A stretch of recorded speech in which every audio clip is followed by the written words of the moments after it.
తెలంగాణ వ్యాప్తంగా ఈరోజు అన్ని మున్సిపల్ కార్పొరేషన్లు హైదరాబాద్, ఖమ్మం, వరంగల్ మినహా మిగతా అన్ని మున్సిపల్ కార్పొరేషన్లు మున్సిపాలిటీలో ఎన్నిక ప్రశాంతంగా ప్రారంభమైంది. ఉదయం 7 గంటలకే అన్ని పోలింగ్ కేంద్రాల్లో కూడా పోలింగ్ ప్రారంభమైంది. ఎందుకంటే ఇది బ్యాలెట్ బాక్స్తో కొనసాగుతున్నటువంటి ఎన్నిక కాబట్టి ఎక్కడ కూడా ఎలాంటి సాంకేతిక పరమైనటువంటి ఇబ్బందులు రాకుండా అన్ని చోట్ల కూడా సమయానికి ప్రారంభమైందని చెప్పుకోవచ్చు. ప్రస్తుతం నేను కరీంనగర్ మున్సిపల్ కార్పొరేషన్లో ఉన్నాను. కరీంనగర్ మున్సిపల్ కార్పొరేషన్లో మనం మోడల్ పోలింగ్ కేంద్రంగా ఒక 5 ప్రాంతాలను ఎన్నుకున్నారు. ఈ 5 ప్రాంతాల్లో మొత్తం కరీంనగర్ మున్సిపల్ కార్పొరేషన్ గురించి చెప్పుకోవాలంటే మొత్తం 66 డివిజన్లు ఉంది. ఈ 66 డివిజన్లో 3,40,000 మంది ఓటర్లు ఈరోజు ఓటు హక్కు వినియోగించుకునేటువంటి అవకాశం ఉంది. వీరి కోసం 477 పోలింగ్ కేంద్రాలను ఏర్పాటు చేశారు. ఈ 477లో మొత్తం 5 మోడల్ పోలింగ్ కేంద్రాలుగా ఏర్పాటు చేశారు. ఈ 5 మోడల్ పోలింగ్ కేంద్రాల్లో పూర్తి స్థాయిలో అన్ని ఏర్పాట్లు చేయడంతో పాటుగా మొదటగా వచ్చేటువంటి 50 మంది ఓటర్లకి గులాబీ పువ్వులు ఇచ్చి వారికి స్వాగతం పలకడం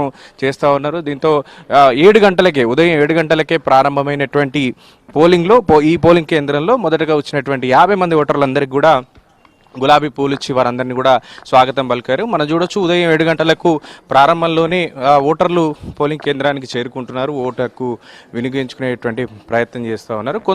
కొన్ని చోట్ల కన్ఫ్యూజన్స్ మాత్రం ఉన్నాయని చెప్పవచ్చు. ఏది ఓటర్ స్లిప్స్ అందకపోవడం కావచ్చు, లేదంటే ఏ ఓటర్ ఐడి అంటే ఏ ఆధార్ కార్డా లేదంటే ఓటర్ ఐడా ఏది తీసుకొని రావాలి, ఓటర్ ఐడి లేని వాళ్ళ పరిస్థితి ఏంటి అనేటువంటి కొన్ని కన్ఫ్యూజన్స్ మాత్రం ఓటర్లలో కనిపించాయి. బట్ అన్నిటికీ క్లారిటీ ఇచ్చేటువంటి ప్రయత్నం ఎన్నికల అధికారులు అయితే ఇచ్చారని చెప్పాలి. ఎందుకంటే ఏ కార్డు అయినా తీసుకొని రావచ్చు, గుర్తింపు కార్డు, సో ఇబ్బంది లేదు అనేటువంటి విషయాన్ని అయితే వాళ్ళు కొన్ని గుర్తింపు కార్డుకు సంబంధించినటువంటి లిస్టులు ఇచ్చారు.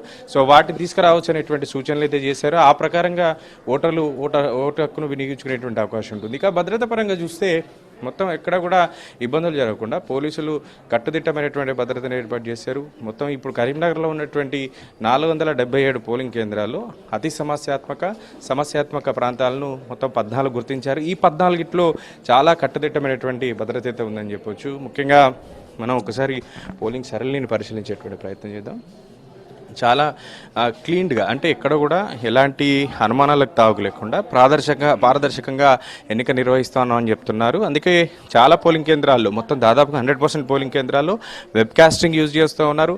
ఎట్టి పరిస్థితుల్లో పోలింగ్ బూత్ లోపల కావచ్చు, పోలింగ్ బూత్ పరిసర ప్రాంతాల్లో కావచ్చు, ఎక్కడ కూడా అవాంఛనీయ ఘటనలు జరగకుండా చాలా జాగ్రత్తలు చర్యలు తీసుకుంటున్నారు.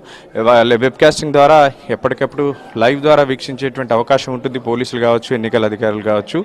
దీంతో పాటుగా